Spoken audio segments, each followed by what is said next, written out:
Pernah gak sih kalian bertanya, kok bisa ya website menampilkan halaman yang berbeda cuman dengan mengubah URL-nya saja? Atau bagaimana sih proses login, dashboard, dan juga database yang bisa kesimpan otomatis? Nah, itu tidak jauh dari peran sebuah framework.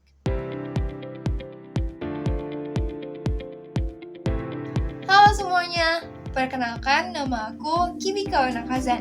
Pada video kali ini, aku mau mempresentasikan sekaligus mendemonstrasikan bagaimana mengimplementasikan framework pada website statis dan dinamis menggunakan Laravel.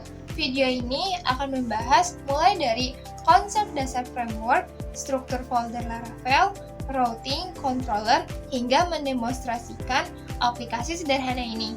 Jadi, selamat menyaksikan. Oke, di sini aku mau jelasin dulu apa itu framework. Framework adalah kerangka kerja yang berisi kumpulan library, aturan, juga struktur, sehingga programmer tidak perlu membuatnya dari nol. Analoginya, kita mau bikin sebuah rumah nih. Kalau kita nggak pakai framework, kita harus bikin batu bata sendiri, mencampur semen sendiri. Tetapi kalau kita pakai framework, itu sudah ada fondasi. Jadi kita tinggal membangun sesuai kebutuhan kita. Begitu teman-teman. Nah, lanjut sekarang ke fungsi frameworknya. Fungsi framework yang pertama, itu mempercepat proses pengembangan. Yang kedua, kodenya lebih rapih. Yang ketiga, mudah dipelihara. Yang keempat, lebih aman. Dan yang kelima, cocok untuk kerja tim. Gitu.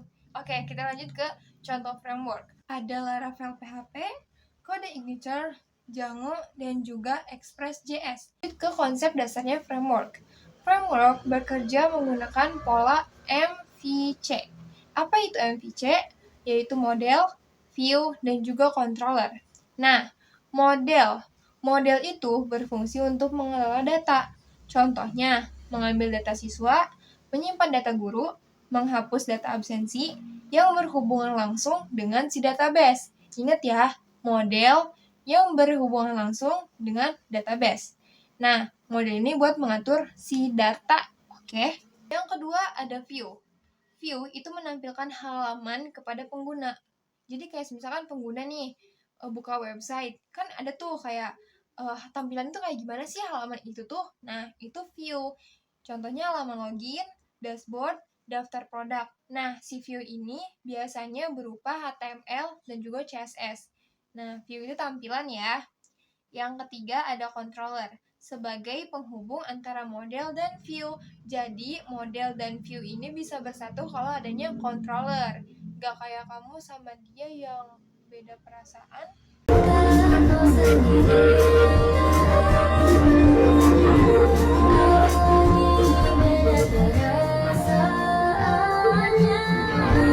Oke, lanjut.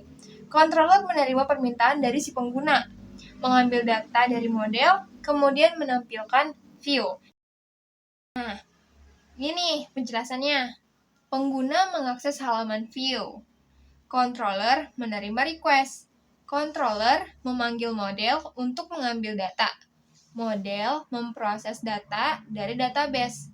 Controller mengirim data ke view untuk ditampilkan. Oke, langkah pertama yang harus kita lakukan adalah menginstal framework Laravel. Pertama, jalankan perintah composer create project Laravel. Laravel framework demo. Nah, framework demo ini nama folder yang bakal aku buat ya. Nah, tunggu sampai proses downloadnya selesai. Setelah itu kita buka proyek baru di Visual Studio Code. Nah, di Visual Studio Code ini kita buka terminal internal dan jalankan perintah server lokalnya, yaitu PHP Artisan Serve. Nah, kita buka di browser, halaman landing page bawaan dari Laravel sudah berhasil tampil. Kita juga bisa lihat susunan file penting, seperti folder app, yang dimana adalah tempat semua proses utama aplikasi dijalankan. Jika aplikasi diibaratkan sebagai manusia, maka folder ini adalah otaknya, karena semua logika program berada di sini. Yang kedua ada routes, berfungsi seperti petunjuk jalan ketika pengguna membuka suatu URL. Nah, Laravel melihat folder routes untuk mengetahui halaman atau controller mana nih yang harus dijalankan. Yang ketiga ada resource, di mana tempat semua tampilan website dibuat. Nah, semua halaman yang kita lihat oleh pengguna nih, berasal dari folder ini. Yang keempat ada folder publik. Nah, pintu utama Laravel ketika website dibuka adalah folder publik. Browser pertama kali mengakses folder ini, lalu indeks PHP akan menjalankan seluruh aplikasinya. Yang terakhir ada database. Nah, ini digunakan untuk mengatur database aplikasi. Semua pembuatan table dan data awal bisa dilakukan dari folder ini, sehingga struktur database lebih rapi dan mudah dikelola. Mendemonstrasikan cara membuat root baru di Laravel. Nah, pertama kita buka folder in root dan pilih file web PHP di dalam vCode untuk melihat struktur routing bawaan yang sudah ada. Nah, di sini kita akan mencoba memodifikasi route tersebut. Kita ubah path utamanya yang semula tanda garis miring menjadi about agar mengarah ke halaman yang baru. Selanjutnya, kita akan mengatur fungsi return di dalamnya. Kita ubah fungsi ini untuk memanggil sebuah tampilan atau view baru yang kita beri nama ini halaman about. Sekarang mari kita uji ke perubahannya dulu. Nah, pada halaman utama lokal server kita laut sesuai URL untuk mengakses path yang baru saja kita buat. Nah, ternyata kita mendapat pesan error merah besar. View not found. Nggak bisa terjadi. Halnya dikarenakan kita meminta Laravel untuk memanggil view bernama ini halaman about. Sementara file fisik blade PHP-nya sendiri belum kita buat di dalam folder resource view-nya. Nah, di langkah selanjutnya kita tinggal membuat file tersebut agar halaman bisa tampil secara sempurna. Oke, lanjut ke controller Laravel. Kita kembali lagi ke halaman vCode untuk membuat controller secara otomatis menggunakan perintah artisan. Nah, kita di sini ketik perintah php artisan make controller about controller. Lalu tekan enter. Perintah ini akan menyuruh Laravel membuat sebuah file blueprint controller baru untuk kita. Tunggu prosesnya beberapa saat. Oke, sekarang mari kita cek hasilnya dalam struktur folder proyek kita. Masuk ke folder app, lalu buka http. Nah, ini ada controllers. Bisa kita lihat di sini ada file about controller yang sudah berhasil di-generate dengan struktur dasar kelasnya. Langkah berikutnya, buka filenya. Di dalam kelas about controller, kita membuat sebuah fungsi publik baru. Ketikkan public function index. Di dalam fungsi ini, kita akan mengembalikan sebuah respon string sederhana. Nah, ini aku kasih selamat datang. Oke, setelah logika di controller selesai dibuat, saatnya kita menghubungkan dengan routing. Buka kembali file web PHP-nya di folder routes. Mengenali controller yang baru saja kita buat, kita perlu melakukan import namespace-nya terlebih dahulu di bagian atas file. Oke, tuliskan use app http controller dan kita panggil yang about controller yang tadi kita buka. Nah, sekarang kita ganti fungsi penangan route about yang lama, hapus fungsi closer-nya, lalu ubah argumen kedua menjadi sebuah array. Di dalam array tersebut, panggil nama kelasnya, yaitu about controller class. Diikuti dengan koma dan tentukan nama fungsi yang ingin kita tuju di dalam tanda petik, yaitu index. Nah, pastikan semua sintaks penulisan route barunya sudah benar dan akhiri dengan titik koma. Jangan lupa. Terakhir, jalankan lagi perintah PHP artisan serve di terminal proyek Anda. Sekarang, route kita sudah berhasil diarahkan dengan rapi menggunakan controller. Oke, kita lanjut ke materi blade. Nah, sebelumnya kita sudah membuat route dan menghubungkannya ke controller. Nah, file untuk membuat dokumen baru. Nah, kita beri nama file baru ini dengan nama about blade PHP. Nah, pastikan ekstensi blade PHP ditulis dengan benar agar fitur blade engine-nya dapat berfungsi. Jika sudah terbuka, kita langsung membuat struktur dasar dokumen HTML di dalamnya. Di sini ubah bagian tag title ya. Aku ubah menjadi dokumen menjadi about. Selanjutnya, mari isi bagian komponen body HTML.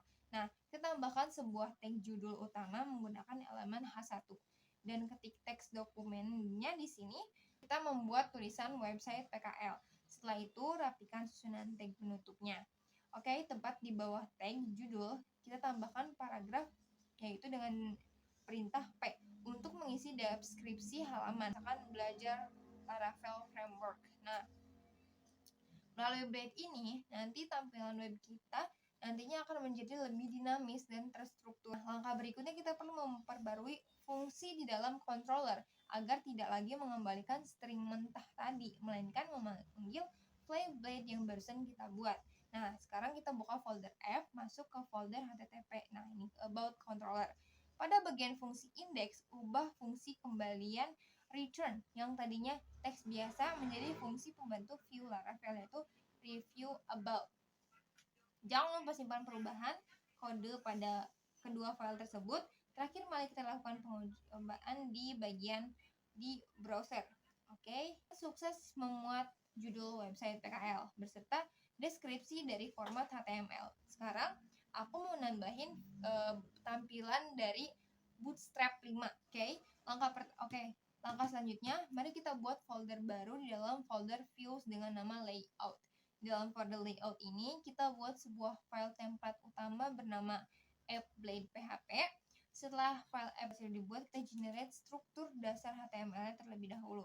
Nah, pada bagian tag, ubah teks menjadi website Laravel. File master layout ini nantinya akan menjadi kerangka utama dari seluruh halaman web kita.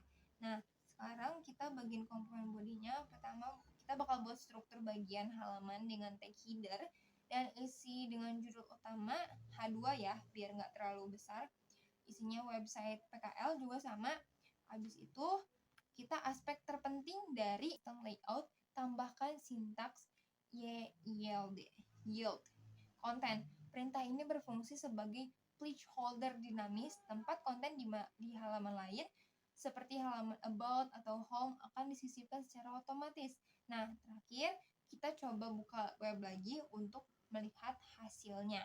Nah, ini ada pembatas barisnya ya, ini layout namanya. Tampilan awal website yang kita buat tadi sangat polos dan menggunakan struktur HTML bawaan.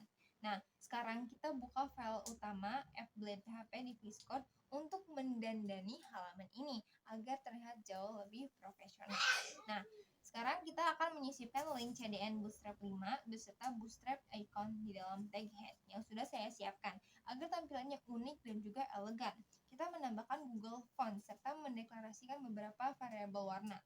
Nah, selanjutnya kita buat beberapa class CSS custom seperti divider ornament untuk garis pembatas emas dan navbar elegan untuk navigasi atas. Nah, struktur navbar ini sengaja dibuat responsif, memanfaatkan komponen bawaan Bootstrap agar navigasi antar halaman web nanti tidak terasa mulus gitu. Tidak hanya pada file layout utama, kita juga merapikan struktur file konten di About Blade PHP. Nah, di sini kita memanfaatkan teknik inheritance Blade dengan extension dan menyisipkan konten barunya di dalam komponen card Bootstrap yang sudah diberi efek bayangan atau shadow lagi agar terlihat modern. Oke, mari kita lihat hasilnya di browser dan wow, kita lihat perubahannya sangat drastis. Nah, ini semua kita buat berkat grid system dari Bootstrap. Nah, terakhir pastikan kembali file script JavaScript Bootstrap sudah terload dengan benar di bagian bawah sebelum tag tutup body. Oke, sekarang kita bakal membuat model baru di framework Laravel. Nah, kita buka terminal, kita ketik perintah make model anggota min m. Nah, perintah min m ini berfungsi agar Laravel itu otomatis membuat file migration baru untuk tabel anggotanya. Jadi kita nggak harus membuatnya secara manual. Nah, di dalam fungsi app ini kita akan menambahkan beberapa field atau kolom baru yang diperlukan untuk menyimpan data anggota. Nah, di sini aku tambahin kolom nama, kolom jabatan, dan juga kolom deskripsi dengan tipe data string. Nah, selanjutnya kita akan jalankan perintah php artisan migrate di terminal agar struktur tabelnya itu udah kita rancang gitu, udah fix dan itu nggak akan berubah-ubah. Nah, setelah proses migrasi selesai dan sukses, kita akan membuat data tier 1 menggunakan seeder. Nah, ketik di ininya make seeder anggota seeder. Nah, sekarang kita buka file anggotanya. Nah, di dalam metode ram kita memasukkan data dummy atau simpelnya data anggota menggunakan model anggota. Di sini saya memasukkan 3 data contoh untuk posisi backend, developer, dan juga UI UX designer dan project manager. Nah, jika data sudah siap, kita eksekusi seeder yang dengan PHP artisan seed class anggota seeder. Oke, agar dari database bisa tampil ke halaman, kita perlu mengambilnya melalui controller. Sekarang kita buka about controller. Nah, lalu variabel anggota yang menampung semua data yang tadi kita tulis. Nah, ini kita perintahkan anggota all. Jangan lupa untuk mengirimkan data tersebut ke view menggunakan fungsi compact. Oke, terakhir pastikan root di file PHP sudah mengarah ke fungsi indeksnya about controller kita. Langkah terakhirnya, pada file about blade PHP, kita gunakan direktif for each untuk melakukan perulangan dan menampilkan properti nama jabatan serta deskripsi anggota secara dinamis. Sekarang mari kita uji jalankan aplikasi PHP-nya menggunakan PHP Artisan Self. Nah, buka browser. Nah, seperti yang kalian lihat, anggota Budi, Rizky, dan Siti berhasil ditarik langsung dari database dan tampil dengan rapi di halaman website. Data ini juga tersinkron sempurna di database PHPMyAdmin. Oke, form handling di Laravel. Nah, pertama kita buka file create blade PHP. Di sini aku sudah menyimpan sebuah form HTML. Perhatikan bahwa atribut action pada form diarahkan ke root anggota dengan metode post. Seperti wajib menyertakan CSRF sebagai proteksi keamanan bawaan Laravel. Nah, di dalam form ini, setiap elemen input seperti nama, jabatan, dan juga deskripsi telah dipasangkan fitur validasi. Kita memanfaatkan direktif error dari Laravel. Jadi kita pengguna mengosongkan input atau memasukkan data yang salah, nah Laravel otomatis memicu kelas invalid dan menampilkan pesan kesalahan dinamis lewat variabel message tepat di bawah kolom yang bersangkutan. Nah, sekarang mari kita uji formnya langsung di browser. Kita masuk ke halaman tambah anggota, lalu kita coba isi namanya dengan AB, jabatan sebagai back developer, dan lengkapi deskripsinya. Setelah semua kolom terisi dengan benar, kita klik tombol simpan anggota. Oke, data berhasil dikirim, Laravel langsung mengembalikan respon sukses berupa alert anggota berhasil ditambahkan. Jika kita cek ke halaman utama dan tab tentang kami, data baru atas nama AB otomatis muncul secara dinamis dari database. Terakhir, di halaman kelola data, semua fungsi penambahan hingga penghapusan data terbukti berjalan dengan lancar dan aman. Saya akan menunjukkan implementasi fitur autentikasi, otoritasi, serta pengelolaan data anggota atau CRUD. Bisa kita lihat di sini saat mencoba mengakses halaman. Kelola anggota secara langsung tanpa melakukan login terlebih dahulu. Sistem ini mengalami error. Hal ini terjadi karena aplikasi menerapkan otoritasi ketat, di mana sesi pengguna belum terbaca atau masih bernilai 0. Nah, untuk mengatasi masalah keamanan ini dan membangun fitur login yang aman, kita mengintegrasikan Laravel Blitz ke dalam proyek melalui terminal di VS Code. Nah, kita pasang package Laravel Bridge menggunakan Composer. Nah, Composer ini menyediakan scaffolding bawaan yang kuat untuk sistem registrasi dan login secara instan. Setelah package berhasil terpasang dan konfigurasi selesai, kita jalankan kembali server lokal aplikasi ini menggunakan perintah PHP Artisan Set. Sekarang, kita menuju ke halaman registrasi untuk mendaftarkan akun administrator baru. Kita masukkan nama, email, serta password yang aman. Sistem registrasi Laravel secara otomatis sudah dilengkapi dengan validasi form untuk memastikan semua data terisi dengan benar sebelum disimpan ke database. Setelah berhasil terdaftar, kita masuk ke halaman login, masukkan email dan password akun admin tadi. Kita juga bisa mengaktifkan fitur Remember Me agar sesi tetap terjaga. Lalu kita klik tombol login. Setelah berhasil login, sistem otoritasi mengizinkan kita untuk mengakses halaman dashboard kelola data anggota dengan aman. Di sini kita memiliki hak akses penuh untuk melakukan operasi CRUD. Sebagai contoh, kita coba mengedit salah satu data anggota, mengubah detailnya, dan menyimpannya. Sistem merespon dengan cepat dan menampilkan notifikasi sukses.